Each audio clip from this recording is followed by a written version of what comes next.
El Señor esté con vosotros. Lectura del Santo Evangelio según San Lucas. En aquel tiempo Jesús entró en Jericó e iba atravesando la ciudad. En esto un hombre llamado Zaqueo, jefe de publicanos y rico, trataba de ver quién era Jesús, pero no lo lograba a causa del gentío, porque era pequeño de estatura. Corriendo más adelante se subió a un sicomoro para verlo, porque tenía que pasar por allí. Jesús, al llegar a aquel sitio, levantó los ojos y le dijo: Zaqueo, date prisa y baja, porque es necesario que hoy me quede en tu casa. Él se dio prisa en bajar y lo recibió muy contento.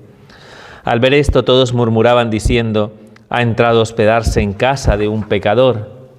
Pero Zaqueo, de pie, dijo al Señor: mira, Señor, la mitad de mis bienes se la doy a los pobres, y si he defraudado a alguno, lo restituyo 4 veces más. Jesús le dijo: hoy ha sido la salvación de esta casa, pues también este es hijo de Abraham, porque el Hijo del Hombre ha venido a buscar y a salvar lo que estaba perdido. Palabra del Señor. Gloria a ti, Señor Jesús. ¿Qué es una convicción? ¿Convencer de algo? Algo que tiene claro. Una certeza. Una certeza. Una convicción es una certeza. Pero las convicciones no son cualquier tipo de certezas. Son certezas que están arraigadas en lo más profundo de nuestro ser, ¿de acuerdo? Y que definen fundamentalmente nuestra identidad, ¿no? Y sobre todo nuestra identidad como hijos de Dios, ¿no? Porque serían las convicciones más profundas, ¿no? Las que están arraigadas, ¿no? En nuestro propio ser, en nuestra propia naturaleza, ¿de acuerdo? Dentro de esas convicciones profundas en las que está arraigada nuestra vida, yo creo que hay 3 que son fundamentales. La bondad, todo lo que de alguna manera persigue el bien del nuestro y del prójimo, evidentemente. La verdad, la honestidad, por tanto, ¿de acuerdo? Es algo que está muy arraigado en lo profundo de nuestro corazón. Y lo justo, ¿no? La justicia, ¿no? ¿De acuerdo? Nos muestran de algún modo por qué, al ser creados por Dios, desarrolla dentro de nosotros, ¿no? Como una especie de adhesión de corazón a unas convicciones que no estaríamos por nada del mundo dispuestos a traicionar. ¿De acuerdo? Si están firmemente afianzadas en lo profundo de nuestro ser. ¿De acuerdo? ¿Sabéis por qué lo sé? Porque aquí de algún modo todos quieren el bien. Todos queremos el bien. Porque aquí de algún modo todos queremos que nos digan la verdad. También. Todos mentimos. Es verdad. Pero todos nos duele que nos mientan. ¿De acuerdo? Y porque el sentido de lo justo es algo que cuando las cosas no responden a ese sentido de lo justo, producen de alguna manera, ¿no? un desasosiego, producen un sufrimiento muy grande en el corazón. ¿De acuerdo? Por eso las convicciones son tan importantes, ¿no? ¿De acuerdo? Y uno debería pensar que si uno quiere arraigarse en esas convicciones profundas que nos ligan de alguna manera a Dios, ¿vale? Pues deberíamos estar dispuestos a dar la vida por ello. ¿De acuerdo? Sí. Pero ya sabemos que, no sé, yo podría poner ejemplos de situaciones, ¿no? donde de algún modo hay unas convicciones bastante profundas, ¿no? Las que, por ejemplo, van ligadas al amor en sí, ¿no? Esa convicción en sí es tremenda, ¿no? La promesa de fidelidad y de compromiso entre 2 esposos, ¿no? La dimensión del respeto y la consideración de unos padres, ¿no? O lo que nos liga a través de la consanguinidad, ¿no? Por ejemplo, son cosas que son de algún modo para nosotros inviolables en sí, porque se trata fundamentalmente de una dimensión de amor que sería incondicional. Y aún así hay quien está dispuesto a traicionar esas convicciones. ¿Cuánta oscuridad puede haber en el corazón del hombre? ¿Cuánta debilidad, cuánta flaqueza? Como para en algún momento dejarnos remover interiormente para traicionar aquello en lo que se sostiene fundamentalmente nuestra vida. Si renunciáramos a ello, ¿en qué quedaría entonces cimentada la vida del hombre? En nada. En nada. Eso haría que el hombre fuera como una hoja de otoño que cae y el viento se la lleva a donde quiere. ¿Me explico? Entonces, hoy el ejemplo de vida que nos da este texto de Macabeos, ¿no?, es el ejemplo de Eleazar, ¿no? Un anciano de 90 años, ¿no?, firme y convencido de llevar a cabo el cumplimiento de la voluntad de Dios en su vida. Han cogido a Eleazar, como a muchos otros israelitas, ¿no?, conforme a los decretos de Antíoco IV Epifanes. Ya ayer hablé un poquito sobre el contexto del libro de los Macabeos, cómo aparece este gobernador de qué dinastía.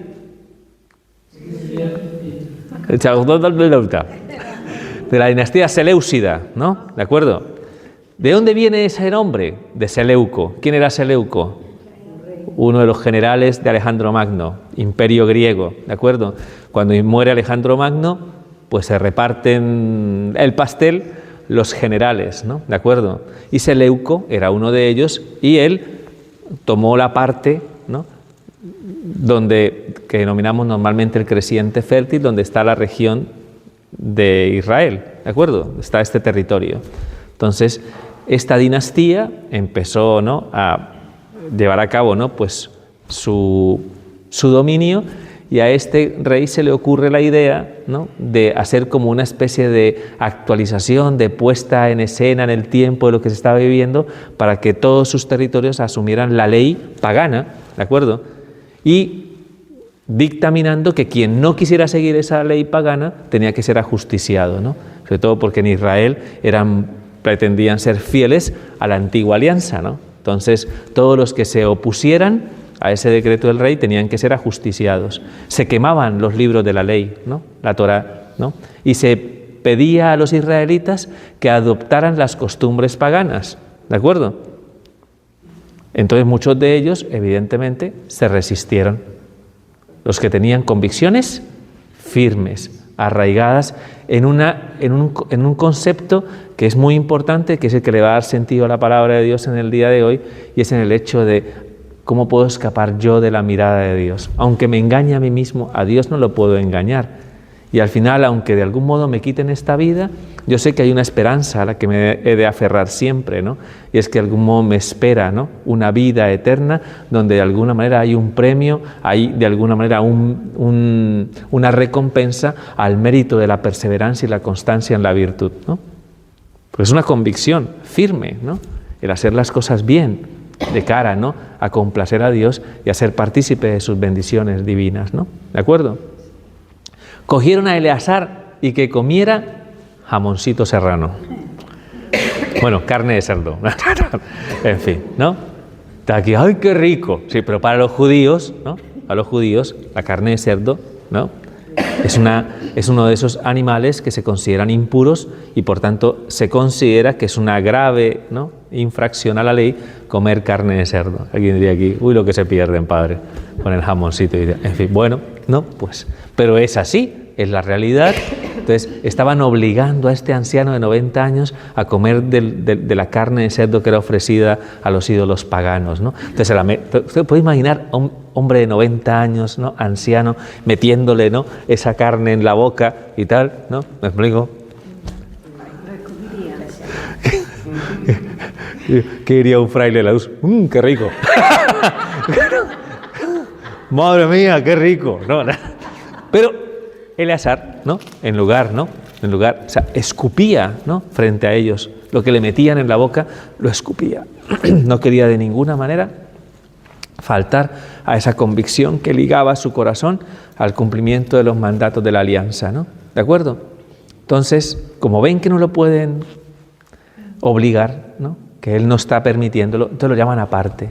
Ven aquí, Eleazar, ven aquí. Vamos a hacer aquí una triquiñuela entre nosotros, ¿no? Vamos a hacer aquí, mira, vamos a hacer una cosa. Tú prepárate, ¿no?, lo que tú quieras prepararte de comer, ¿no? Y nosotros, cuando sea el juicio, ¿no?, frente a los demás, diremos que esa carne que hemos traído es de los ídolos. Tú te la comes frente a todos, sabes que no estás faltando a la alianza, ¿de acuerdo?, porque estás comiendo la carne que tú mismo has preparado, y así, en consideración a la buena amistad que tenemos y a la compasión que sentimos por ti por ser tan anciano, me explico, pues así te vas a librar de la muerte.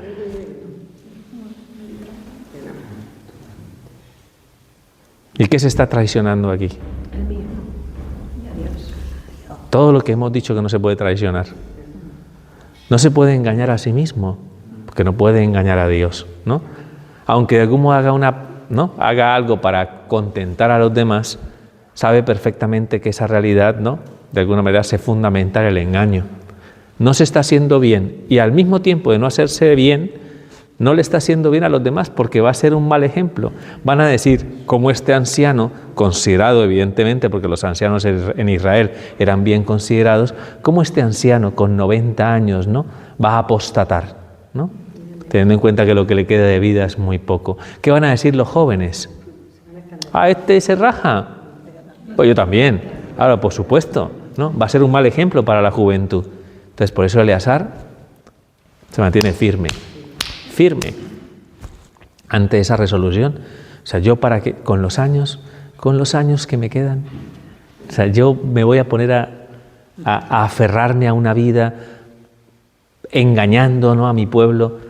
Es que sois insensatos, ¿no?, ante lo que planteáis. Toda esta benevolencia, ya sabéis que se transformó luego en dureza y fue duramente ajusticiado, duramente castigado y al final, ¿no?, al final murió como consecuencia, ¿no?, de ese ensañamiento que tuvieron con él. No tuvo en cuenta la vida en sí, porque consideró que había un bien mayor en el cual aferrar sus convicciones y su corazón, y era hacer las cosas conforme a Dios. Como decía, ¿no?, antiguamente, esto se lo sacamos, ¿no?, dentro de la historia de los salesianos y de un salesiano jovencito que algunas veces lo he nombrado, Santo Domingo Sabio, ¿no?, que tenía por lema en su vida morir antes que pecar. Fíjate tú lo fuerte, ¿no?, la fuerte convicción que puede ir ligada a que en algún momento defendamos aquello que sabemos que es conforme a Dios y que no lo dejemos que no traicionemos tan fácilmente, ¿no?, esa realidad, sabiendo que eso evidentemente trae consecuencias, ¿de acuerdo? Porque a veces el ser fiel a nuestras convicciones es lo que lleva a que nuestra conciencia sea una conciencia más lúcida, capaz de luchar frente a todas aquellas cosas que no son conforme a Dios. Si no tenemos esas convicciones firmemente arraigadas, anchas Castilla, ¿no? Al final justificamos un montón de actitudes y de comportamientos a nuestro alrededor, ¿de acuerdo? Y cosas que no son conforme a Dios. Os pongo un ejemplo, la crítica. La crítica es una traición a uno de los elementos más importantes de nuestra experiencia de vida cristiana, ¿no?, que es el amor al prójimo. Y que somos conscientes de que ese amor al prójimo nos invita en algún momento a ser conscientes de que cuando algo no nos gusta, cuando algo, tenemos que interceder y ofrecer nuestras plegarias y nuestros ofrecimientos pidiendo al Señor que tenga compasión y misericordia del prójimo. Pero hacemos terrorismo espiritual criticando y juzgando a los demás. Y no damos mal, y damos un ejemplo horroroso de vida cristiana, criticando a los demás. Pero no tomamos conciencia de esa circunstancia. Y lo hacemos casi como un deporte olímpico. ¿Me explico? Si España necesitara medallas de oro, mira, ahí está, en la crítica, medalla de oro, mira, ¿no? Entonces, tenemos que pedir al Señor que nos ayude a ahondar profundamente en esas convicciones en las que está cimentada nuestra fe cristiana y que nos ayude realmente a luchar y a combatir frente a todas esas malas inclinaciones, frente a todas esas, ¿no?, situaciones que muchas veces las normalizamos. Sí, que tengamos de alguna manera como esa voluntad firme y acérrima de decir, es que hay que dar la vida por el Evangelio, como lo hicieron muchos de los mártires. Ya sabéis, ¿no?, que Eleazar podría ser perfectamente un mártir. Está dentro del contexto de la antigua alianza, sería un testigo, ¿no?, de hasta dónde llega la fidelidad, ¿no?, por hacer las cosas conforme a lo que Dios quiere, ¿no? ¿No lo hicieron los mártires también? Que muchos de ellos también, como Nulilón y Alodía, ¿no?, nuestra santa de aquí, por mencionar algunos, ¿no?, que al final, al principio, las intentaron acaramelar, ¿no?, con prebendas, con, mira, si vosotras apostatáis, tendréis esto, tendréis aquello. No me convencéis, ¿no?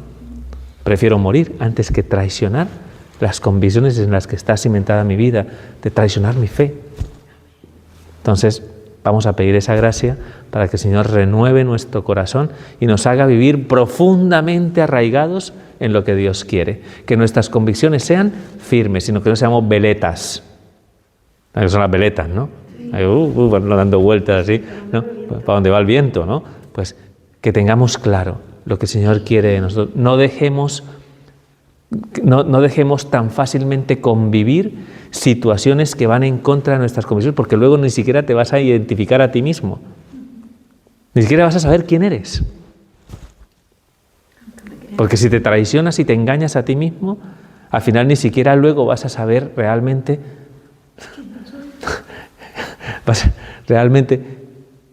cuál es la definición de tu condición personal. Traicionar nuestras convicciones nos empobrece y nos empequeñece en el aspecto de lo humano. Acordaos de eso siempre, ¿de acuerdo? Para pedirle al Señor que nos haga ser mucho más firmes y mucho más fuertes en la resolución de obrar conforme a Dios. ¿De acuerdo? ¿Queda claro? Muy bien, fenomenal. Qué majos que sois. Muy bien. Entonces, vamos a pedir esa gracia al Señor. Evangelio de hoy. El Evangelio de Saqueo. A mí me encanta el Evangelio de Saqueo. Es uno de los evangelios que me gusta. O sea, predicar. No sé, aquí saldremos a las 10 hoy. Así que, me encanta el Evangelio de Saqueo, ¿no? Bueno, fijaos que el Señor entra, sabes que el Señor está por Jericó, ¿no? Y pues cuando va pasando por Jericó aparece este personaje, ¿no? ¿De acuerdo? Que se siente atraído, ¿no? Por el Señor, ¿no? Sabéis que el Señor de alguna manera es la luz que viene a liberar al hombre de toda oscuridad, de toda tiniebla, ¿no? Es algo que es atrayente para el corazón del hombre, que busca la verdad, que busca el bien, que busca lo justo. ¿Cuál es la respuesta a todo eso? Cristo. En Él resplandece todo esto de manera plena, ¿no? Entonces, claro, ¿cómo no se va a sentir atraído el corazón, ¿no? Que de alguna manera se siente como se siente porque ha traicionado ¿Por qué Saqueo traicionó sus convicciones? Porque era un publicano, ¿no? Entonces, ya sabéis que los publicanos cobraban los impuestos, ¿no? Al pueblo judío para satisfacer las demandas de los romanos, y ellos aprovechaban y se enriquecían con eso. ¿De acuerdo? Claro, como lo que se movía era... Entonces, ¿cuál es el pecado que normalmente aparecería aquí? La ambición, la codicia, la avaricia. ¿Y con ambición, codicia y avaricia se pueden traicionar convicciones?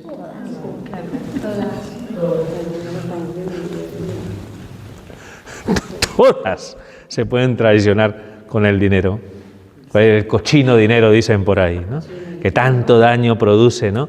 En el corazón de las personas, ¿no? A mí me duele mucho cuando se traiciona el amor de la familia por el dinero, por ejemplo. Eso causa muchísimo dolor, muchísimo sufrimiento. Sois testigos de esta realidad. A nuestro alrededor siempre se ven ese tipo de situaciones, ¿no?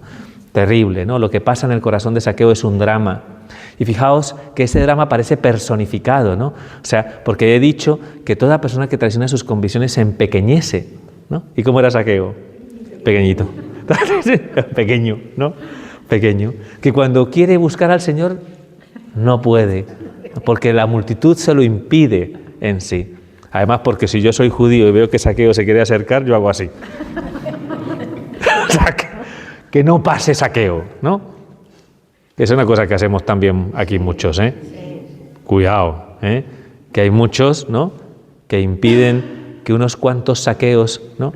Que de algún modo son identificados en medio de nuestra sociedad como pecadores públicos, ¿me explico? Que no se acerquen al Señor. Los despreciamos, los etiquetamos. Ay, el silencio ese. Ay, el silencio. Pero a veces tenemos esa actitud, ¿no? Entonces, ¿qué hace Saqueo? Corre hasta que se encuentra un sicómoro. ¿Sabéis de qué es símbolo el sicómoro? De la iglesia. El sicómoro es símbolo de la iglesia en sí. Iglesia que acoge y que intenta devolver la dignidad a las personas, ¿no? Que se siente pequeño, ¿no? La iglesia pretende de algún modo ayudar a que esa persona que se sienta pequeña pueda de alguna manera sentirse digna, ¿no? A los ojos de Dios.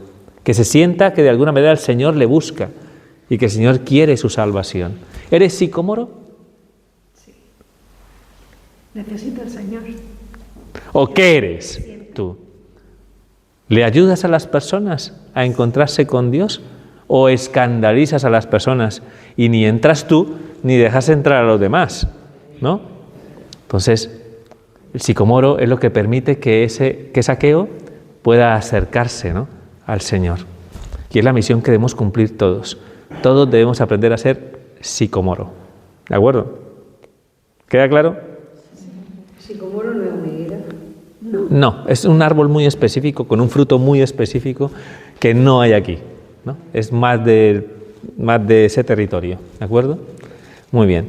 Entonces, el Señor, evidentemente, que tiene el encuentro con Zaqueo, le dice a Zaqueo: hombre Zaqueo, ¿no?, bájate de ahí, que hoy me hospedo en tu casa. ¿Sabéis qué significa eso? Para un judío, si de alguna manera una persona entra a tu casa, se hospeda en tu casa, come en tu casa, esa persona es de la familia, se hace íntima. El Señor quiere intimar con él. Esa es la disposición de la gracia, ¿no?, y del amor de Dios, para todo aquel que es frágil, débil y pecador. El Señor se acerca, ¿de acuerdo? ¿El Señor condena? ¿El Señor señala? ¿El Señor juzga? No, de ninguna manera. ¿Ah? De toda la... tuvo una visión beatífica y sabía que se llamaba así. Si el Señor te conoce, José Antonio, desde toda la eternidad te conoce, porque todo ha sido creado en Él y para Él. O sea, eso quiere decir que no hay nadie que nos conozca mejor que el Señor. No por tanto porque el Señor tenga una visión en sí, sino porque Él conoce a cada uno de los hijos de Dios, a cada uno de ellos. ¿Me explico? Y nos conoce por nuestro nombre. Por eso el que nos define claramente como lo que realmente somos es el Señor. Santa Catarina de Siena llega a decir en algún momento: Señor, me conoces mejor que yo misma. Y eso es decir mucho, ¿no? Porque a veces nosotros ni siquiera nos tratamos a nosotros mismos con la misma delicadeza, con el mismo amor y con la misma misericordia con la que Dios nos trata. ¿Vale? Entonces Zaqueo, hoy, y muchos murmuraban diciendo: este come con pecador. Uy, uy, uy, uy, uy, uy, uy, uy, uy.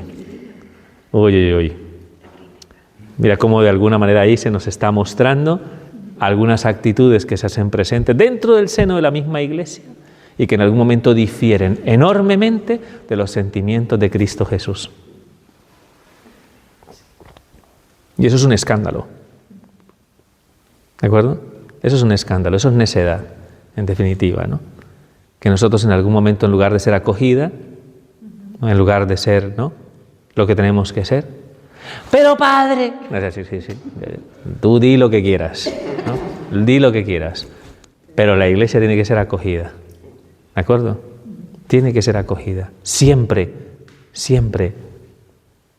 Aunque la caridad muchas veces de algún modo vaya ligada también a la corrección fraterna, ¿de acuerdo? Pero tiene que ser caridad. Porque nos gusta ser jueces, pero nos falta mucho amor, mucha caridad, ¿de acuerdo? Por eso hay muchos que repiten esta frase: mira esta aquí en la iglesia, esta que es una fufur, y se te va y la lengua y juzgas y condenas. ¿Tú quién eres para juzgar y condenar a tu prójimo? Mira, si el Señor estuviera, ¿no?, y fuera más reivindicativo, el Señor te haría ver toda la miseria que hay en ti. ¿Me explico? Toda la miseria que hay en ti después de que juzgaras al prójimo. Porque aunque no lo creas, hay un montón de miserias alrededor de ti cuando juzgas a tu prójimo. Hay un montón de miserias. Y te crees muchas veces mejor y no eres mejor que tu prójimo. De ninguna manera. No, tampoco es eso. Tampoco es eso. Tampoco es juzgar, sino simplemente que cada uno en algún momento, no, pues eso, ¿no?, se fije en la viga que tiene en su ojo antes de estar señalando la mota que tiene el hermano en el suyo. ¿De acuerdo? En fin. Y el Señor entra, y mientras todos juzgan, va pasando algo fenomenal en la vida de Zaqueo. Va viviendo una transformación interior. El Señor va trabajando en su alma. Y el Señor le dice, se pone en pie y dice: Señor, ¿no?, pues voy a restituir todo lo que he robado, ¿no? Madre mía.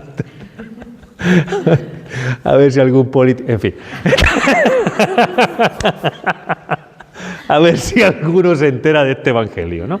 En fin. Bueno, ¿no? Restituiré 4 veces más todo lo que en algún momento por la ambición y la codicia, por todo lo que ha hecho, por todo el sufrimiento que ha podido causar, y es lo que uno debe considerar siempre. ¿Veis lo que un acto de amor del Señor produce en el corazón de una persona?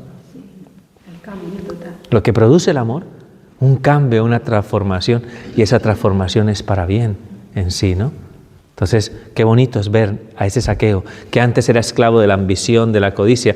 Toda persona codiciosa y ambiciosa es rácana a más no poder, tacaña, ¿me explico?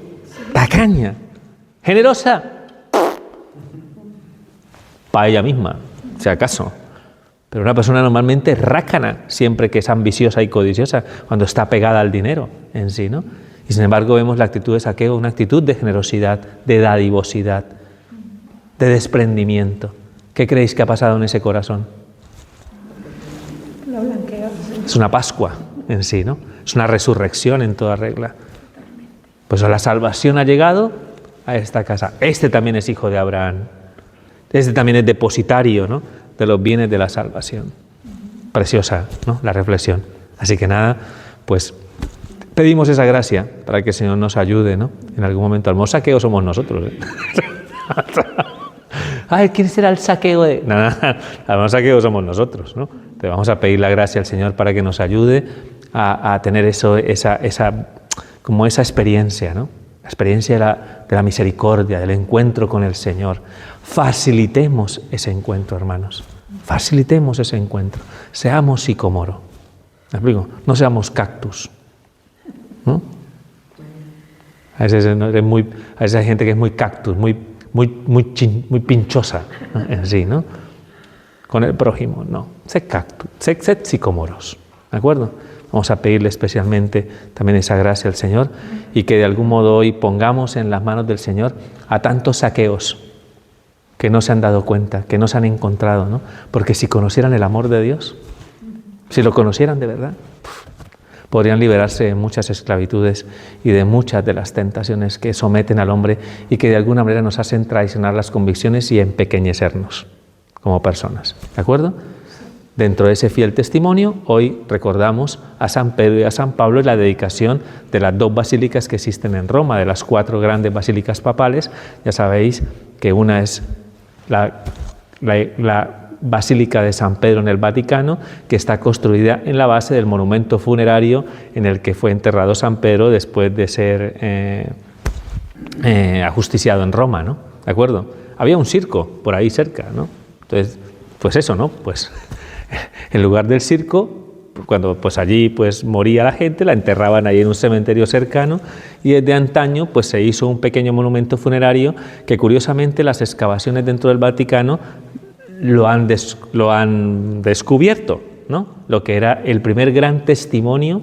El gran testimonio es algo que hacía que muchas personas llegaran allí a rendir culto al apóstol San Pedro, ¿no?, por haber entregado su vida al servicio del Evangelio. Y lo mismo le pasó a Pablo, ¿no?, que Pablo fue ajusticiado en un lugar que se llama la Trifontana, ¿no? Allí le cortaron la cabeza, ¿no?, allí, en este sitio, y entonces lo llevaron al cementerio más cercano que había, que era el cementerio de la Vía Ostiense, y ahí lo enterraron, y en la base donde fue enterrado San Pablo se construyó la basílica que conocemos de San Pablo extramuros, ¿de acuerdo?, que es donde están los medallones de las caras de los papas, ¿no? Por eso es famosa la Basílica de San Pablo extramuros, ¿de acuerdo? Así que nada, recordamos que esas 2 grandes basílicas fueron construidas en el fundamento de la fe y de la convicción de los que entregaron su vida al servicio del Evangelio y que muestran la unicidad de una misión que fue dirigida a todos los pueblos de la tierra. Pedro dentro del ámbito judío, Pablo dentro del ámbito gentil.